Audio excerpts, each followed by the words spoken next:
darlings, welcome back to my YouTube channel. My name is Kayla. Thank you so much for being here. We are talking about one of my favorite things today, and that is some beach reads. I am a beach read connoisseur, if you will. I'm a big believer in the beach read. I love nothing more than a book that pairs perfectly with some sand, beachy sounds in the background, maybe a pool, maybe you're just sitting in the AC in your own home. That's great too. But these are some books that are my all-time favorites that have big summer energy and are just so perfect to read beachside or wherever this summer takes you. Side note, it is chilly in New York today though, so we got the hot coffee, but I encourage you to grab whatever beverage it is that you love because we're gonna dive into a whole lot of books, shall we? We gotta start with one of my favorite books. This is one of the few books on this list that does not have a summer aesthetic to it, but trust me, it is worth it to read at the beach. And that book is The Idea of You by Robin Lee. It is about a mother who is about to turn 40. She is recently divorced and kind of figuring her life out again. That's when she meets Hayes, who is a singer in a boy band and 20 years younger than her. This book so beautifully captures the concerns of women aging and that like frantic wanting to hold on to youth. It also just so beautifully talks about art and how we so dismiss art that women love, whether that's romance books, boy bands, all of those things, which I personally absolutely love. And it is just such a great book to binge on the beach or wherever you're at. So highly recommend this one if you have not read it already. Summer Sisters by Judy Blume. I read this book every single summer. Come August, I do a reread of it. I think I've been doing it for maybe 4 years now, and it's something that I really look forward to. Many of you probably read Judy Blume growing up. She is an icon, she is a queen, she is a legend, and yes, she has written a few adult books, and this is one of them. And it follows two unlikely best friends and the summers that they share together in Martha's Vineyard, and follows them, I think they're about like 13 when the book starts, all through their 20s into their 30s, and just how that friendship changes.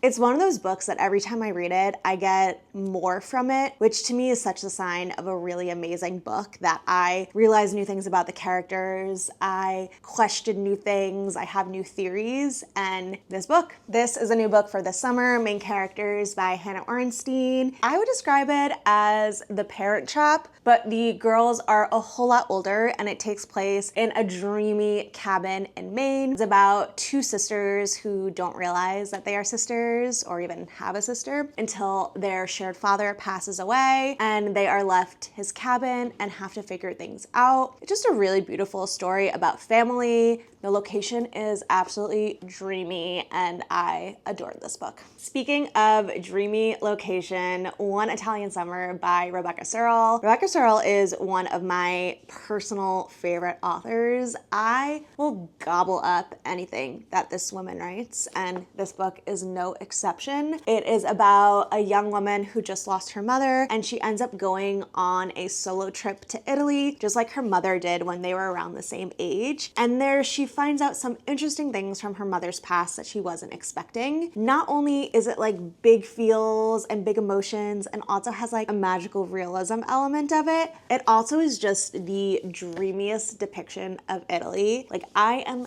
dying to go to Positano and I have a feeling that you will be as well. Next up is The Last Summer of You and Me, which is by Anne Brashares. She wrote The Sisterhood of the Traveling Pants. This book is about sisters who spend every summer on Fire Island, and there is a guy friend of theirs, and things start to become like a little bit more with two of them, but one of them is having some medical issues. A beautiful story about sisterhood, falling in love for the first time, that like when friendships that were originally friendships start to become more, and just that like friends to lovers young vibe.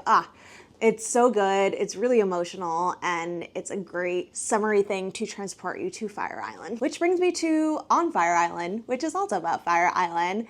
I have loved Jane Rosen's books about Fire Island so much. It is a bit of magical realism about a writer, Ben, who just lost his wife, who was only in her late 30s. They knew she was super sick. And when she passes away, instead of going off to whatever that next place is, she ends up sticking around for summer and gets to watch over her people. And it's just a beautiful story of found family and how people rally around each other in times of grief and just unlikely friendships. I really love a like multi-generational summer friendship, and this book has such great ones as well. It's a really beautiful, kind of like life-affirming read. This is one of my absolute favorite books. Every Summer After, Carly Fortune. Whew, I could go on and on about this book, but I will try to be concise. It is a second chance friends to lovers romance about Percy and Sam, who met for the first time when they were only 12 years old at their lake house in Barry's Bay. And it shows over the course of summers how their friendship evolves and eventually turns into something more. We are also with them in the present day when Sam's mother has unfortunately passed away and Percy comes back to Barry's Bay for the first time since some stuff had gone down between them. And it goes back and forth between the summers of them growing up and what is currently happening and how they reconnect and just, I'm telling you, there's something about reading about like first loves and young loves at a beach setting. I'm just such a sucker for it. Like, I don't know what it is. Summer just makes me like nostalgic and like thinking about being 16 and falling in love. And if you are the same way, she is for you.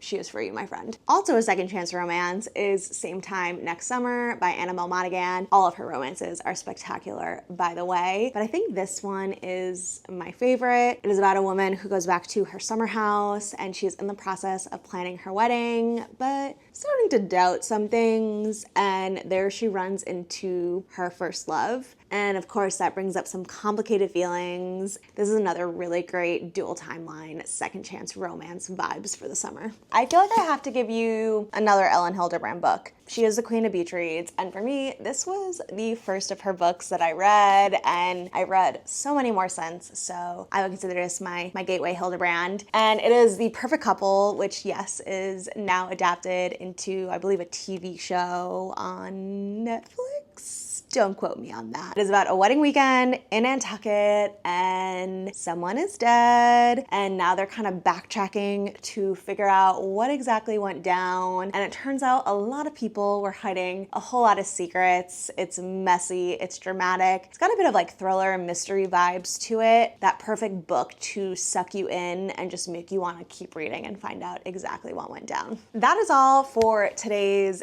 beach reads. If you want more, let me know, because I have so many more to offer you, is the truth. I'm also thinking of doing a summer TBR video, so let me know if that's something you would be interested in. Make sure you like this video if you want to see more like it. Comment to let me know if you've read any of these books or are looking forward to reading them. And of course, subscribe, as I would love to see you some more. Thanks so much for tuning in. Happy reading, and I will see you again soon.